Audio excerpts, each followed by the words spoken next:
Welcome to the podcast Life After Addiction and Indictment. I'm your host, Steve Cloward, and I spent most of the last decade and well over $100,000 on coaches, consultants, masterminds, and events trying to figure out how to reclaim my life again.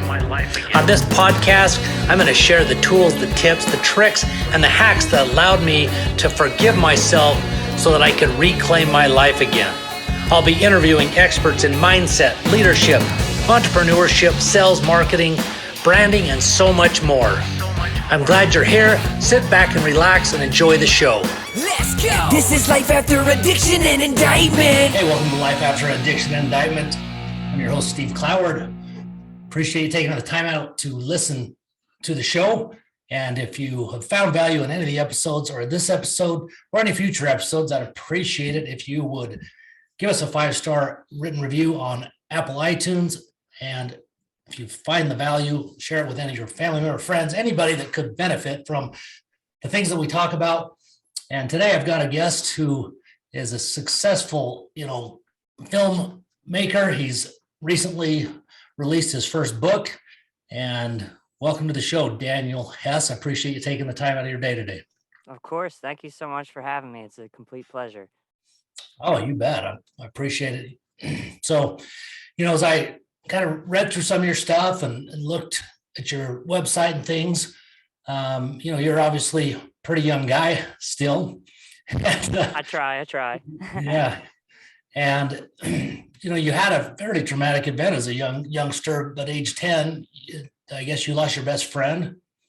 Yeah. So when I was 10, actually, it was 10 days before my 11th birthday. My best friend and cousin, Tony, passed away from cystic fibrosis when he was only 14 years old. Oh, man. And this was after, I'd say probably about like 2 or 3 months of him just being in a coma at Johns Hopkins and sort of almost visiting every day to see him. And he just never made it through the coma and had to make that tough call with him. Oh, man, that is so sad. And Yeah. so you guys, you were very close, obviously. And so that had a huge impact on you. Yeah, I mean, I think it was really, whether I knew it or not, was kind of born out of the fact that I was born with aortic valve stenosis as a birth defect. And so I think there was just this connection that we shared because we both knew that there was something going on, but it was never something that like we outwardly talked about. We just were kind of always Oh, yeah. hanging around together and growing up. I mean, 90s kids playing video games all the time. And, he was like an older brother. I was the oldest in my immediate family. So he was like that older brother that I never had. Right. So seeing him go through that and then seeing him inevitably pass away, I mean, I can't even begin to describe how it was then for me that young to have to see that, Oh, no kidding. So for those that don't know, and I don't know much about it, what is aortic valve stenosis? Yeah, so aortic valve stenosis essentially means there is an issue with the aortic valve where a normal heart, it's pumping blood out and that's it. But in my case, it's actually leaky. So some of the blood actually is leaking out when it shouldn't be. So I was still very fortunate that they caught it when I was only a baby. Because a lot of times it actually goes missed. Like a lot of doctors miss it. And so a lot of people actually pass pretty early because they don't know they have it and they do a very strenuous thing. And that goes into cardiac arrest. So I knew from, growing up that it was like sports and things like that, like weightlifting, all of that were really off the table because Oh, they really wanted to be sure that I wasn't going to have any issues as I got older. wow. Yeah, that had to be a little bit scary. And if I read correctly, you just recently had surgery to repair that. Is that true? So in January of this year, 2022, I had open heart surgery. Wow. I was hoping they would have to do the less invasive, like through the armpit, but no dice. So they had to cut me open, break the sternum and all Right. that, and get to it. And the surgeon, he's been doing it forever. Great surgeon, like kind of nationally known guy. And Wow. he came in the room after it was done and was just like, that was a pretty bad valve you had going on there. So Really? they called it like right before things would have gotten worse with it. So now I have a mechanical valve, and I get the nice little ticks from that because it is mechanical. Um, No kidding. but yeah, the new heartbeat, new everything, and at this point back to 100%. So can't be any more thankful for that. Oh, that's great news, man. That's great. And so prognosis long term, I mean, does that allow you to do kind of activities of whatever you choose without any worry now? For the most part, I mean, they still don't want me doing like contact sports, so they were like, don't go try to join any football leagues or playing rugby anytime soon. Right. Uh, but pretty much outside of that, yeah, I mean, it's like I'm back to running, biking, exercising. The only difference really is, now I'm on a blood thinner regimen, whereas Okay. before that wasn't something I had to deal with. But as my one friend put it very concisely, you don't cheat death without a little bit of a caveat. So I'll take staying alive if it means, monitoring blood thinning levels and taking warfarin every day. It's Jeez, not no that big of kidding. a trade off. Yeah. Wow. Well, so after, the loss of your cousin, your best friend, you know, like what did that do to you mentally and how, and what kind of effects and lingering effects did it have? I mean, I had already kind of felt like an outsider amongst a lot of people just because I didn't know anybody else with a heart condition, and I didn't know anybody else that had cystic fibrosis either. Uh, So, when you go through that, it really changed how I saw like just relationships in general. And for a long time, I was very closed off to kind of letting anybody else in that same capacity that he was in my life. uh, And it was just one of those things where like the only thing I could turn to was my writing and being creative because I didn't feel like there was anybody else I could talk to that understood it, you know, gotcha. because when you're 11 and all of your Yeah. friends are just out there like running around as if the world is still it's an oyster, but here I am Right. like I saw somebody like die that was only 14, it's like that's not what you're supposed to see at Right. that age. And so it just made things really difficult. And that really sat with me pretty much up until like I got into my first long-term relationship, which wasn't until I was like 18. So it Wow. took that span of time to really say, okay, I can let someone else in. And even now, it's like it's still kind of a struggle to kind of see somebody taking a place because I'm that type of person. I don't like to see things as replacements.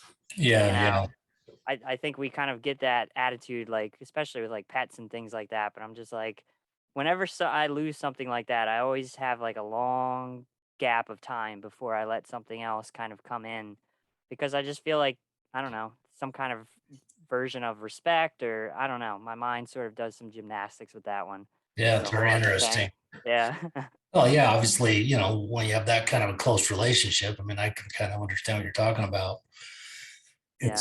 It's a difficult thing. And especially, I think, has such a more, I don't know the right word, but such a higher level of impact due to the age, I think, and I lost my best friend, through high school and for about 10 years after, so maybe 15.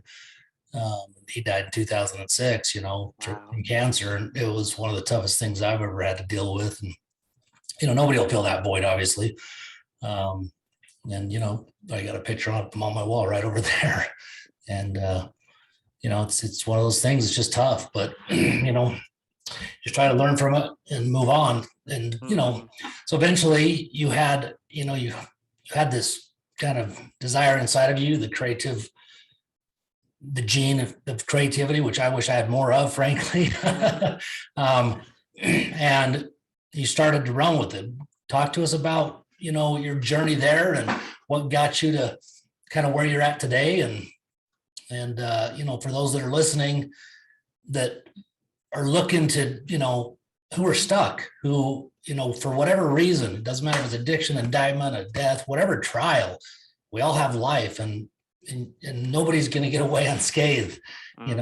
from some type of traumas and trials. It just depends on how bad and how often. But um, what was it that kind of helped you really break free and to get to where you are now? Because I know I read that you went from basically nothing to 100K in is it wedding video business? Yep. I mean, that's pretty impressive. How old are you now?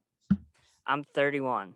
Okay, I thought you were actually younger than that, to be honest with you. Like, I thought you were like your I early got the baby 20s. face. Yeah, I got the baby That's face, still but pretty young, but so yeah, talk to us a little bit about that journey and how you did that. Because the thing that I try to help my audience with is to understand that you're not alone wherever you're at. There's a lot of people that have been there. There's a lot of people that are still there. And it really comes down to, getting help, making a choice, fixing the mind. That was my biggest thing, after a lot of the things I went through, until I was able to really see what was holding me back, which was mindset, confidence. I was stuck, for 8 years after I got out of prison. And wow. it was just a crazy situation. I look back on it now and I'm like, I can't believe it. I allowed it that long because it was something I allowed, doesn't mean I knew how to fix it necessarily, but there's a lot of things that go into our minds, our subconscious, and our life experience that creates a lot of issues that can hold us back.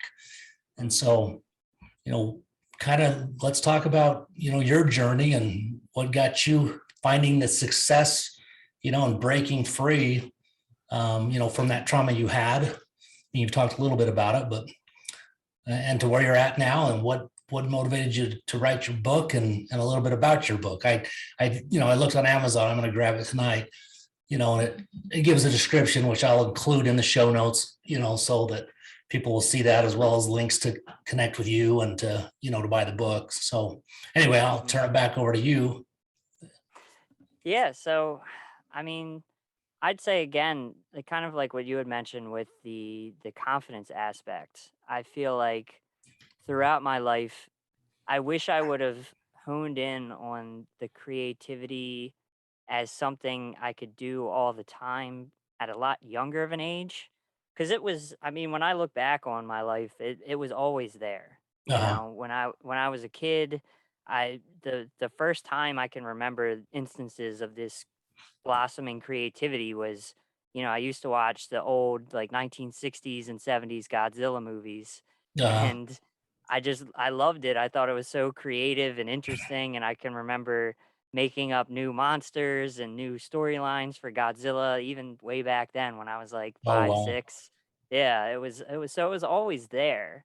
And so it has been a journey. It has been a progression because, it started out with that sort of innocent, watching movies and making up silly stories, to Uh-huh. then being, dealing with everything after losing Tony, and seeing where things like poetry and just journaling and stuff could be the catharsis that I wasn't able to get because I wasn't able to verbalize what I was going through and Yeah. felt really isolated.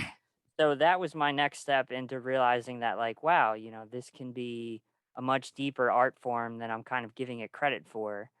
And then as I got into like my teenage years, I can remember watching movies like with my dad, especially like Back to the Future, with Uh, him kind of pointing out, like in the first one, it's called the Twin Pine Mall. Then they go back in time, hit a pine tree, and now it's the Lone Pine Mall. And it's just like little details like that I didn't really notice before because I never really realized like how Hours. much of a like how much of a world that these films can build. So that was sort of the next step. And then the kind of final step that got me into doing film and going to school for film was a close friend of mine from high school. And that was sort of his background is he grew up like making little short films at home and really took movies very seriously. And so he kind of showed me a new way of watching films and dissecting and talking about them, and I made the switch at the last minute. I mean, I was originally supposed to go to college for pharmacology, and Uh, yeah, it was totally different mindset, playing it safe, and I just yeah. realized like, no, this isn't what I want. So I took a risk and changed everything over and went through film school and came out. And during that time, I had gotten into my long term relationship that was very tumultuous. And there's a lot of issues with that that could be a whole thing in themselves. But, Uh-huh. what kind of happened was, I wasn't really getting along with my parents super great. So I decided to move out pretty young. I was like 22 and didn't really have a clue about like how much rent was going to be, all the bills that would start piling up. So the mode had to become, finding a career in this as a job, as a thing. Yeah. And so back then social media wasn't as big as it is now in like 2013. So I actually was like hardcore perusing like Craigslist and actually had a lot of success getting pretty steady gigs from Craigslist for a while and happened upon someone that was looking for a wedding videographer because he was a wedding photographer and met with him. He paid pretty good. I sort of took all those lessons learned from shadowing him and Uh-huh. turned it into my own business. And then next thing I knew, it was, 2 years, 3 years later, and I had like three crews of guys out there running around. I was running around. The net was about at its peak, 100K a year that I was bringing in, but I hated it. Like there's no getting Right. around it. It wasn't creatively fulfilling. Weddings are very stressful to film because Yeah. everybody's just stressed. Everybody's Yeah, freaked out. I the think, the te- the tensions there insurmountable. yeah, I think you said something that was really important there. Even though that wasn't your passion, you were doing what you needed to to make a living, which you did very well. But when you were working for that person that you came in contact with through Craigslist and shadowed them, you said it perfectly. You paid attention and learned the lessons to really start to understand things. So for those that are looking to chase their dream, understand that there's going to be stepping stones along the way. And the Mhm. best way to get from where you are at point A to point B is to find someone that's already been there, that's already done it, and try to grab onto their coattails if you can, and ask the questions and learn from them because it'll speed up the process. And that was one of the things that really held me back, frankly, when I went through my situation 12 years ago. Is I had worked hard and became very, very successful before I kind of crashed and burned. And so after I went through my situation, come out of prison, mentally, I didn't really remember the time and the hard work that I put in, and that it didn't happen overnight. And I Mhm. expected to be where I used to be overnight. And that just isn't reality, you know? And Mhm. so, I think that was really, really a key point that in my life, that has made a huge difference as I watch other people. Why waste more time trying to figure out things on your own when there's plenty of people that are already doing what you're doing? And if you have to do Yeah. something like you did that wasn't your passion, hey, no problem. It's just the next step to getting to where you want to go, and sometimes that's what it takes. So Mhm. anyway, so you did that, did very well, but it wasn't your passion. You didn't love it. So what No. happened next? Well, I was already kind of moving away from wanting to be in that wedding space. And the big push was in 2018 or 2017, I had, switched insurance and I was with a different provider. And so I got my yearly echocardiogram and EKG. And the cardiologist who did it was like, look, man, like, I know they were telling you were way off in the horizon with like needing surgery, but quite frankly, I think you're going to need it in another couple years. And it's today's world of modern medicine. It's a 95% chance that it's successful. But in my head, I think like Still, everybody does, there's 5%. There's 5% that it just the might fact not that be. there's a chance. Yeah. Yep. And so that was my push to say, look, I've had this big gap, from the time I did my last like creative short film to like where I am now, and all of these years of saying I want to do something, I want to do something. And so I was just like, I just gotta get my feet into it again and do it. And so in 2019, pretty much sight unseen, I just kind of put something together and made a short film that did end up getting into a few film festivals and stuff. But it was like you're saying, it was a huge stepping stone because I learned a lot from the process and how things work now versus what they were then. Because even though it was only 6 years, I mean, it was still a huge difference Oh in yeah, like the I'll way the bet. industry operated and everything else. So it was great to not only see that, but then also see how people reacted to the film, see the things I could do better, and that was the next step to saying, okay, this is what I want to do the next time I do something. And so moving on to things with bigger production value. And then honestly, the next big step was everything that happened with the pandemic. um it was a, the first time I could say in my life, because up until that point I was one of those people that would like, I always had that fear of missing out stuff, right? I think, Yeah, again, we all get that. And that real. was a that's what I mean, that was a huge thing for me. So, like, every time I'd wanna start writing something serious or sitting down to something, I kinda would always just be like, "But isn't there something else I could be doing? Am I missing something? Am I," all of those questions, and that would always hold me back. But then with COVID and everything, you realize, like, well, there's literally nothing going on, like, we're all stuck where Yeah. we are.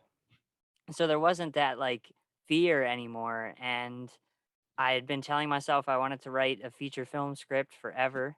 And so I finally sat myself down and started writing something. And that was the next progression into, okay, I want to make a book. I want to, write music articles for magazines and things like that. And it just sort of really exploded from there. Wow, that's awesome. So you wrote, you ended up writing that script?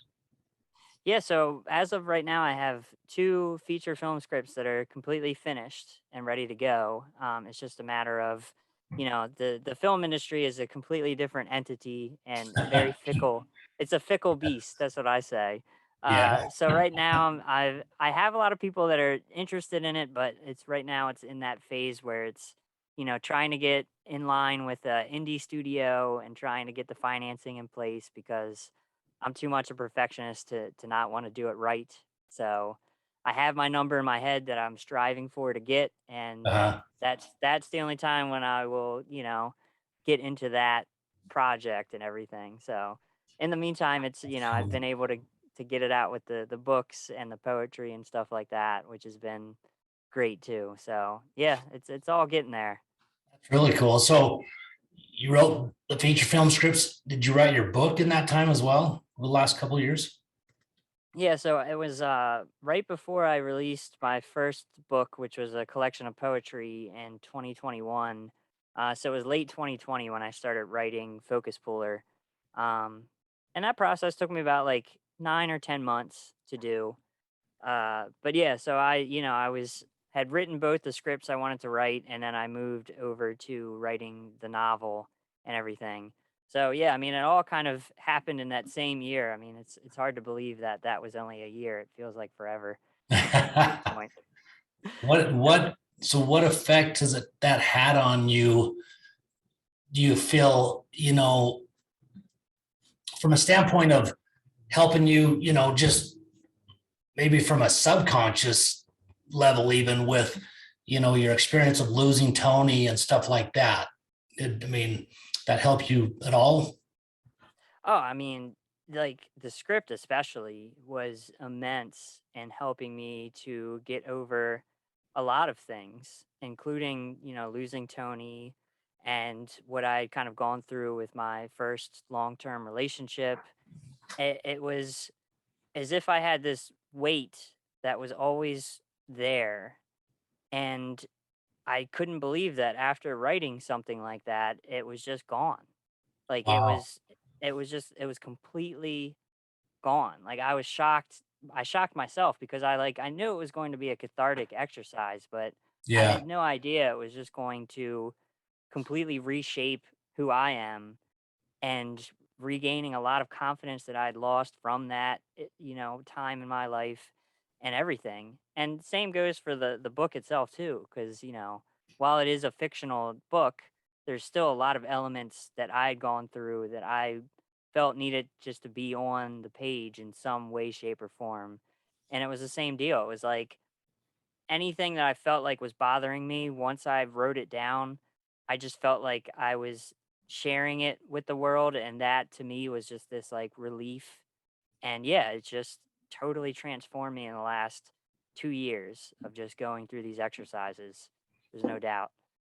That's very cool. I think that's important too, is, so often, we deal with stuff and we hold it in, and that's a tough one to get over. I mean, I've dealt with that a lot, for whatever reasons. There's a lot of reasons we do, mine, I think a big one was pride and fears and things like that. But, the best thing we can do is what you've done. If writing was the way for you, work, that's great, and for those that are struggling and afraid maybe to talk to someone, or, whether it's friend, whether it's counseling, whatever it is, journaling is a huge positive way to Mhm. do that kind of stuff. So, don't continue to torture yourself, honestly, because that's what it is. You can get Yeah. past it if you're willing to just go face it. And the only way that we really grow is to lean into fear and to, push ourselves into that stuff. It's definitely easier said than done, but I don't know anyone that I've ever talked to about that kind of stuff who hasn't had a positive result by doing so. Well, tell Mhm. us a little bit, before we wrap up here, about Focus Polar. Just kind of high level overview of what it's about. Yeah, so Focus Puller is essentially about one guy's name is Ben, who's a filmmaker, and we sort of see these vignettes throughout his life told in a non-linear kind of timeline. So you're seeing moments from like childhood, adolescence, teenage years, adulthood, and it's sort of showing you this character, but then at the same time you're seeing these reflections from the women that he's had relationships with over the years. So you sort of get these two sides of a coin where it's like you get to process what he's gone through, but then also these people's opinions of him. So it's essentially just a giant character study where it's really up to the reader to kind of make their judgments and make their assessments. And I've had people come back to me already and say how much they hate Ben. I've had people come up to me and say how much they love Ben and empathize with Ben. And it's just been amazing to see that, people can take so much away. And then also just the fact that it's kind of opened people up to trying to think about other people's perspectives, because That's so huge. that's huge. Yeah, that's been huge for me. It's like I always say, it's like, if you're driving down the road and somebody cuts you off, it's like try to think about it for 2 seconds and say, maybe they're late for work. Maybe they just had an Exactly. emergency. Something's going on. They're not after you whatsoever.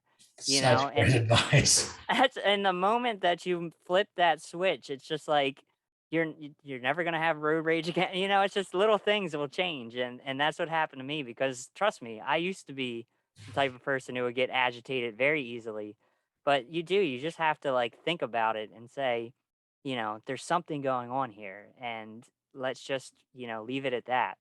So that's what's been huge for me, is that I feel like a lot of people have kind of been turned on to that mindset from reading the book, which has just been phenomenal. Uh, 'Cause like I that said, is, that's how I try to live.